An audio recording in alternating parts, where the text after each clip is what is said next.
Assalamualaikum warahmatullahi wabarakatuh. Perkenalkan, saya Nabilah Nur Fauzi dengan NIM 4101422080 dari Prodi Pendidikan Matematika Universitas Negeri Semarang.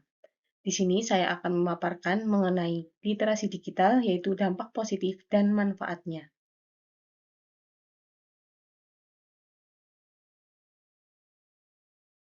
Apa itu literasi digital? Literasi digital merupakan pengetahuan dan kecakapan untuk menggunakan media digital, alat-alat komunikasi atau jaringan dalam menemukan, mengevaluasi, menggunakan, membuat informasi dan memanfaatkannya secara sehat, bijak, cerdas, cermat, tepat, dan patuh hukum dalam rangka membina komunikasi dan interaksi dalam kehidupan sehari-hari. Literasi digital juga merupakan kemampuan menggunakan teknologi informasi dan komunikasi atau TIK untuk mengkomunikasikan konten atau informasi dengan kecakapan kognitif dan teknikal.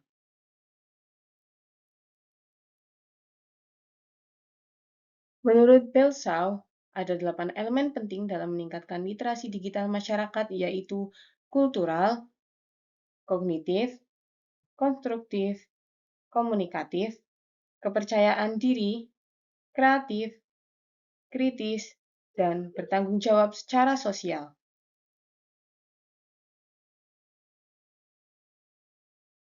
Selanjutnya yaitu dampak positif dari literasi digital.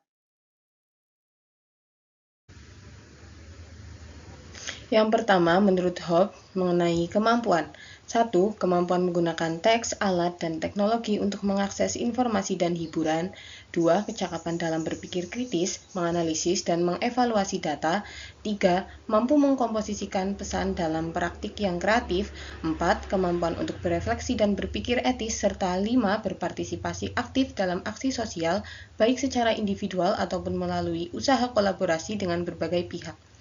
Selanjutnya, di bidang pendidikan, yang pertama, menghemat waktu, yang kedua, belajar menjadi lebih cepat, yang ketiga, akan selalu mendapat informasi dan selalu terhubung, yang keempat, menjadikan kita mampu untuk mengambil keputusan yang baik dengan terus berinovasi dalam pembelajaran, yang kelima, dapat menciptakan suatu lapangan pekerjaan, yang keenam, menciptakan metode baru seperti kelas virtual, yang ketujuh, e-learning seperti perpustakaan online, diseminasi hasil penelitian, dan computer-aided instruction.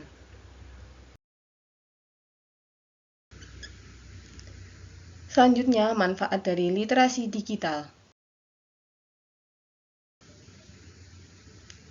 Mengenai teknologi dan kebudayaan. Sebagai bagian dari kebudayaan, teknologi berfungsi untuk memudahkan manusia dalam melakukan kegiatan dan melindungi diri. Teknologi pakaian misalnya berfungsi sebagai alat untuk melindungi diri manusia dari kedinginan. Selain itu, teknologi merupakan salah satu upaya mempermudah manusia dalam memenuhi kebutuhan dan kepuasannya. Awalnya, manusia belum menggunakan alat-alat dalam bertahan hidup. Namun, dengan bekal bahasa dan pengetahuan yang semakin berkembang, manusia mampu memanfaatkan alat-alat untuk memudahkan hidup mereka. Berawal dengan menggunakan alat-alat yang tersedia di alam, kemudian mengolah logam, dan merakit alat sederhana hingga rakitan alat yang semakin rumit, dan muncullah mesin-mesin yang membawa kita masuk era baru, yaitu revolusi 4.0 dan masyarakat 5.0. Selanjutnya, dengan literasi digital, kita mudah untuk mengakses informasi. Informasi dapat diakses melalui berbagai platform media, baik media massa ataupun media sosial, sehingga bisa menghemat waktu dan memperoleh data yang akurat. Selanjutnya, dengan literasi digital, kita mengenal Big Data. Big Data adalah istilah yang menggambarkan volume data yang besar, baik data yang terstruktur maupun data yang tidak terstruktur. Fenomena Big Data dimulai pada tahun 2000-an ketika seorang analis industri Daulani menyampaikan konsep Big Data yang terdiri dari 3 bagian penting diantaranya. Volume. Organisasi mengumpulkan data dari berbagai sumber termasuk transaksi bisnis, media sosial, dan informasi dari sensor atau mesin. Kecepatan. Aliran data harus ditangani dengan secara cepat dan tepat, bisa melalui hardware maupun software. Yang ketiga, variasi. Data yang dikumpulkan mempunyai format yang berbeda-beda, mulai dari yang terstruktur, data numerik dalam database tradisional, data dokumen terstruktur teks, email, video, audio, transaksi keuangan, dan lain-lain. Manfaat Big Data dalam bisnis yaitu 1. Pengurangan biaya, 2. Pengurangan waktu, 3. Pengembangan produk baru dan optimalisasi penawaran produk, 4. Pengambilan keputusan yang cerdas, 5. Menentukan akar penyebab kegagalan untuk setiap masalah bisnis, 6. Menghasilkan informasi mengenai titik penting penjualan berdasarkan kebiasaan pelanggan dalam membeli, 7. Menghitung kembali seluruh risiko yang ada dalam waktu yang singkat, 8. Mendeteksi perilaku penipuan yang dapat mempengaruhi organisasi. Selanjutnya, dengan literasi digital, kita akan mengenal apa itu Internet of Things. Internet of Things atau IoT didefinisikan sebagai sebuah penemuan yang mampu menyelesaikan permasalahan yang ada melalui penggabungan teknologi dan dampak sosial. Untuk memahami definisi dari Internet of Things, dapat dilihat dari gabungan dua kata yakni Internet dan Things, di mana Internet sendiri didefinisikan sebagai sebuah jaringan komputer yang menggunakan protokol-protokol Internet atau TCP/IP yang digunakan untuk berkomunikasi dan berbagi informasi dalam lingkup tertentu.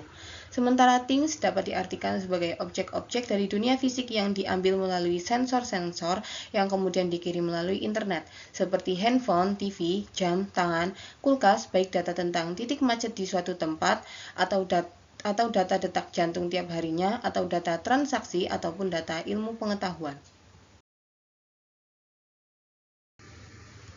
Selanjutnya, konsep IoT ini sangat memungkinkan untuk digunakan hampir pada seluruh kegiatan sehari-hari, seperti pada penggunaan perorangan, perkantoran, rumah sakit, pariwisata, industri, transportasi, konservasi hewan, pertanian dan peternakan, serta dalam pemerintahan.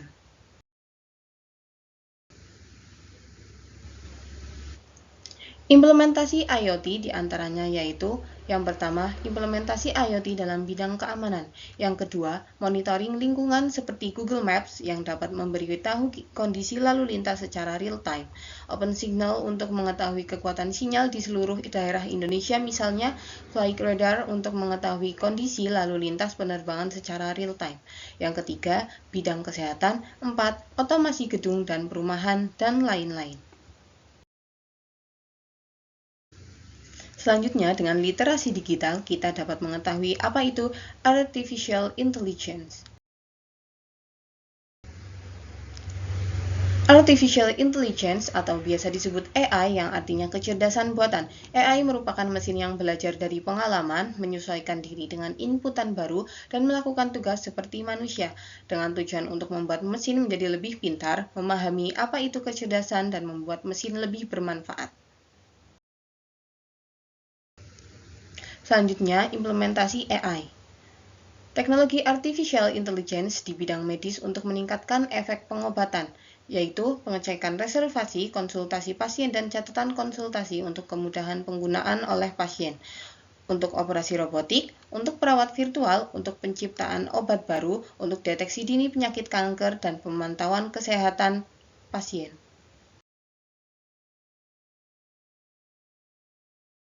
Teknologi artificial intelligence dalam jurnalisme yaitu sebagai reporter robot.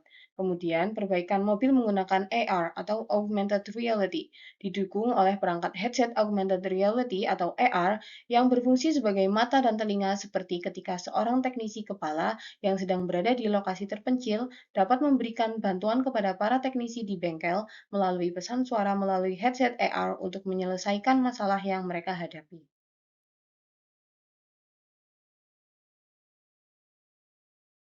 Selanjutnya, untuk mendukung proses perekrutan karyawan, teknologi AI membantu divisi HRD untuk menemukan kandidat potensial dan merealisasikan kegiatan perekrutan yang wajar. Selanjutnya, yaitu untuk peningkatan kepuasan dengan layanan pelanggan seperti asisten virtual dan chatbot.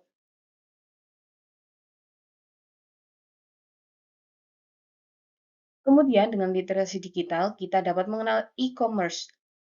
E-commerce merupakan penggunaan internet dan web untuk transaksi bisnis atau secara formal dapat didefinisikan sebagai transaksi komersial yang tersedia secara digital antara lintas organisasi atau perusahaan maupun individu. Contoh pemanfaatannya yaitu aplikasi Shopee merupakan toko online yang sedang populer.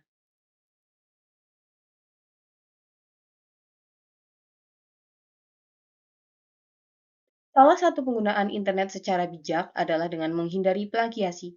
Plagiasi terjadi salah satunya jika kita tidak memberikan sumber kutipan dan referensi dari gagasan orang lain yang kita tulis dalam tulisan kita.